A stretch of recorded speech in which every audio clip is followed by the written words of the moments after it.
வணக்கம். நான் உங்கள் அன்பான சயின்டிபிக் வேதிக் அஸ்ட்ராலஜர் அஸ்ட்ரோரண்டி பேசுகிறேன். நல்லது நினைப்போம், நல்லதே நடக்கும்.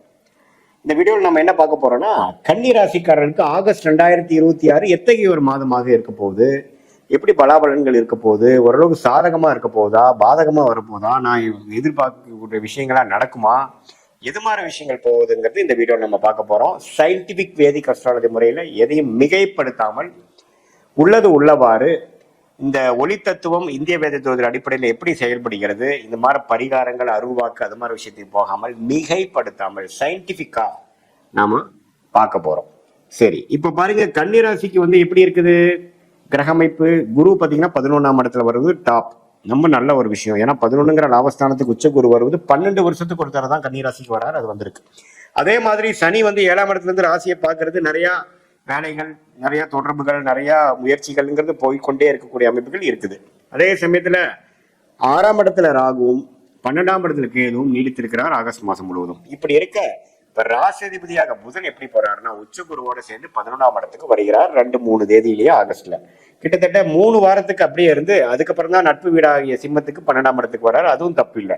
ஸோ மாதம் முழுவதுமே பாத்தீங்கன்னா ஓரளவுக்கு நல்ல பொசிஷன்ல ராசி அதிபதியாகிய கன்னி ராசி அதிபதி இருக்கிறதுனால, புதன் இருக்கிறதுனால நல்ல சுப விஷயங்கள் இதுவரை 6-7 மாசமா முயற்சி பண்ணதுக்கு கொஞ்சம் பெனிஃபிட் அடைகிறது, ஒரு குளிர் காயிறது, கொஞ்சம் அறுவடை செய்யறது, ஒரு சுப விஷயங்கள், ஒரு வீடு புண்ணியாச்சனை, ஏதோ ஒரு விஷயம் நம்ம வாங்குறோம் செய்யறோம், வீட்டுக்கு நல்லது பண்றோம், குடும்பத்துக்கு சில நல்லது நடந்தது, ஒரு சொத்து வாங்குறோம், வீட்டுல ஒரு சுப விஷயங்கள் நடந்தது, ஒரு வசதிப்படுத்திக்கிட்டோம், ஒரு பொருள் வாங்குறோம், அல்லது நீங்க எதிர்பார்த்த ஒரு விஷயங்கள் நடந்து எல்லாத்துக்குமே ஒரு பிளசன்ட் சர்ப்ரைஸ் கொடுக்குது. அப்படிங்கிற மாதிரி ஒரு நல்ல அமைப்புகளை கொடுக்கக்கூடிய அமைப்பு புதன் ராசி அதிபதி அப்படி இருக்கிறது கண்டிப்பா வருதுங்க. ஏன்னா இது ஒரு அபூர்வமான விஷயம். ஆனா குருவும் புதனும் 11ஆம் இடத்துல அது உச்ச குருவோட சேர்ந்து இருக்கிறது ஒரு அரிதான ஒரு டைம். அது ஒரு 20-25 நாள் இருக்குது, அதை நீங்க யூஸ் பண்ணிக்கணும். ஸோ அதே மாதிரி உங்களுக்கு சுக்கிரனே பார்த்தீங்கன்னா ராசிக்குள்ளேயே இருக்கிறார். ராசி அதிபதி சுக்கிரனே ராசிக்குள்ளே இருந்தாலும் அவர் செவ்வாய் பார்வையும் சனி பார்வையும் பெறுவதனால கொஞ்சம் டென்ஷன், அந்த நேரத்தில் நீங்கள் கொஞ்சம் டென்ஷன் ஆகிற அமைப்புகளும் இருக்கு. கொஞ்சம் அது ஆயிராதாங்கிற மாதிரி இருக்கும். நிறைய அலைச்சல்கள் எல்லாமே உங்கள் தலையில தான் விடிகிற மாதிரி ஒரு அமைப்புகள், அதெல்லாம் கொஞ்சம் எதிர்பார்க்கலாம். மற்றபடி பார்த்தீங்கன்னா ஒன்றும் பிரச்சனை இல்லை. செவ்வாய் 10ல் இருக்கிறது நல்ல முயற்சி. நீங்கள் என்ன நினைக்கிறீங்களோ அதில் தீர்க்கமாக செய்யக்கூடிய ஒரு அமைப்பு. நல்லா காலையிலிருந்து என்னன்னா எந்த ஒரு விஷயமும் பிரச்சனைகள் வர வர நீங்க அதை எதிர்கொண்டு அதை நீங்க ஃபேஸ் பண்ணி போராட்டங்களே நிறைந்ததாக இருந்தாலும் போராடிக்கொண்டே இருக்கக்கூடிய ஒரு அமைப்பு, அதுல வெற்றியும் பார்க்கக்கூடிய அமைப்பு இருக்குங்க. சூரியனும் 11ஆம் இடத்துல இருக்கிறார், அப்புறம் 12ஆம் இடத்துக்கு வரார். எல்லாமே ஓரளவுக்கு லாபங்களும் ஒரு சந்தோஷமும் பெறக்கூடிய ஒரு அற்புதமான ஒரு காலகட்டமாக தான் நமக்கு இப்போ கண்டிப்பா கன்னிராசிக்காரர்களுக்கு வருகிறது. ஸோ ஓரளவுக்கு பார்த்தீங்கன்னா எல்லா கிரகமும் ஓரளவுக்கு நல்ல அமைப்புகள் இருக்கிறதுனால ஒரு நல்ல விஷயமா நீங்கள் எதிர்பார்க்கலாம். நம்ம கஷ்டப்பட வேண்டிய அவசியம் இல்லை. அதனால பார்த்தீங்கன்னா இந்த மாதிரி நேரத்தில் சில விஷயங்கள் நீங்கள் சாதிச்சுக்கணும். கண்டிப்பாக ஃபியூச்சரில் அது நல்ல பலனை கொடுக்கும். படிக்கிற ஐடி துறையில் இருக்கிறவங்க, ஆர்டிஃபிஷியல் இன்டெலிஜென்ஸ் புதுசாக வரக்கூடிய அமைப்பு, எலக்ட்ரானிக், இது எல்லாத்துலேயுமே புதிய யுக்திகள் வரக்கூடிய லேட்டஸ்ட் டெக்னாலஜி வரக்கூடியவங்களுக்கு நல்ல ஒரு முன்னேற்றம், நல்ல ஒரு வாய்ப்பு, நல்ல ஒரு வேலை வாய்ப்பு, நல்ல ஒரு முன்னேற்றம். ஆல்ரெடி அதில் இருக்கிறவங்களுக்கு நல்ல ஒரு ப்ரொமோஷன், அது மாதிரி விஷயங்கள் கிடைக்குதுங்க. அதே மாதிரி அக்கௌண்ட் ஆடிட்டிங் லைனில் இருக்கிறவங்களுக்கு நல்ல ஒரு அமைப்பு கிடைக்குது. மற்றபடி பார்த்தீங்கன்னா அரசியல் சார்ந்த விஷயங்கள், பவர், எலக்ட்ரானிக்ஸ், அது மாதிரி விஷயத்தில் இருக்கிறவங்களுக்கு நல்ல முன்னேற்றங்களை கொடுக்கக்கூடிய அமைப்பு கண்டிப்பாக இந்த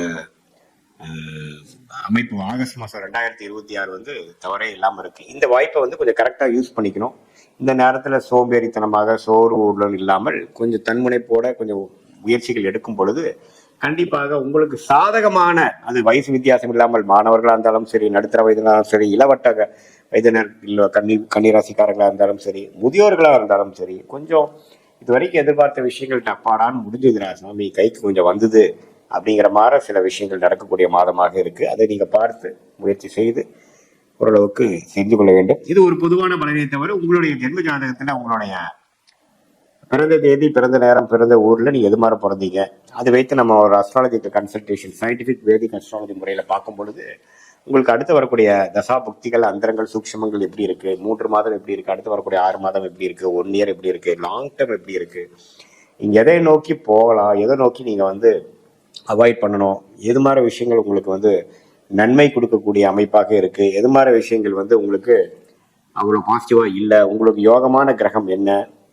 உங்கள் யோகத்தை வந்து நீங்கள் எப்படி புரிந்து கொண்டு அது மாதிரி துறையில் எப்படி போகிறது, எந்த மாதிரி டைமில் நீங்கள் மாறலாம், எந்த மாதிரி டைமில் வந்து உங்களுக்கு தகுந்ததாக இருக்குது, வேலை மாறுதலுக்கு எப்போ நல்ல விஷயம், தொழில் அபிவிருத்தி எப்போ, தொழில் எப்போ ஆரம்பிக்கலாம், இடம் எப்போ வாங்கலாம், கடன் எப்போ குறையும், அது மாதிரி எல்லா காலகட்டத்துக்கும் கன்னிராசிக்காரர் உங்களுக்கு எது மாதிரி விஷயங்கள் நமக்கு பண்ணணும் அப்படிங்கிறத வந்து உங்களுடைய ஜாதகத்தில் எது மாதிரி அமைப்புகள் இருக்குது, பாஸ்ட் இப்போ எப்படி நடந்திருக்கு, ஃப்யூச்சர் எப்படி இருக்குது, எது மாதிரி லைனில் போனால் நமக்கு ஜெயிக்க முடியும், நம்ம டைரக்ஷன் என்ன, எந்த சாய்ஸ் எடுக்கலாங்கிறது சயின்டிஃபிக் வேதிக் அஸ்ட்ராலஜி முறை எதையும் மிகைப்படுத்தாமல் உள்ளது உள்ளவாறு நம்ம பார்க்கும் பொழுது நம்மளுடைய கர்மாவை நாமளே தெரிந்து கொண்டு அதுக்கு தகுந்த மாதிரி வாழ்க்கை பயணத்தை நாமளே மேற்கொள்ளும் போது சிரமமின்றி எதிர்நீச்சல் போடாமல் நம்மளுடைய வாய்ப்புகள் என்னவோ அதையே நம்ம கொஞ்சம் உற்சாக பார்த்து அதுக்கு தகுந்த மாதிரி நம்மளுடைய முயற்சிகளாக இருக்கட்டும், நம்மளுடைய சாய்ஸஸாக இருக்கட்டும், எல்லா விஷயமும் பார்த்தீங்கன்னா அதுக்கு தகுந்த மாதிரி நம்மளுடைய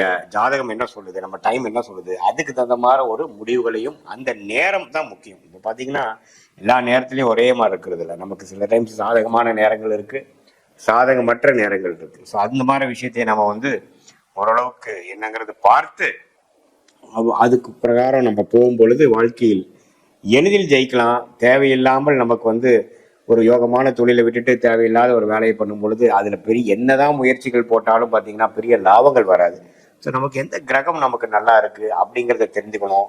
எது மாதிரி டைமில் நம்ம வந்து அது மாதிரி ரிஸ்க் எடுக்கலாம், எது மாதிரி டைமில் கல்யாணம் பண்ணுறது, நமக்கு ஏர்லி மேரேஜா லேட் மேரேஜா அல்லது திருமணம் காதல் திருமணமா அரேஞ்ச் மேரேஜ் வர மாதிரி எப்படி இருக்கா, நம்ம ஜாதகத்தில் சுக்கிரன் எப்படி இருக்கார், நம்ம ஜாதகத்தில் 7ஆம் இடங்கிற திருமண ஸ்தானம் எப்படி இருக்குது, லக்னம் எப்படி இருக்குது, லக்னாதிபதி எப்படி இருக்குது, செவ்வாய் எப்படி இருக்குது, இது மூலமாக நம்மளுடைய தொழில் அமைப்புகள், வேலை அமைப்புகள், நம்ம படிப்பு, நம்மளோட முன்னேற்றங்கள், நம்மளோட இன்ட்ரெஸ்ட், இது எல்லாம் எதை நோக்கி போய் கொண்டிருக்கிறதுங்கிறத சயின்டிஃபிக் வேதிக் அஸ்ட்ராலஜி முறையில் தெரிந்து கொண்டு அதுக்கு தகுந்த மாதிரி முடிவுகள் எடுக்கும் பொழுது வாழ்க்கையில் எளிதில் வெற்றி பெற முடியும் என்று சொல்ல விரும்புகிறேன். மீண்டும் மற்றொரு காணொலியில் சந்திப்போம்.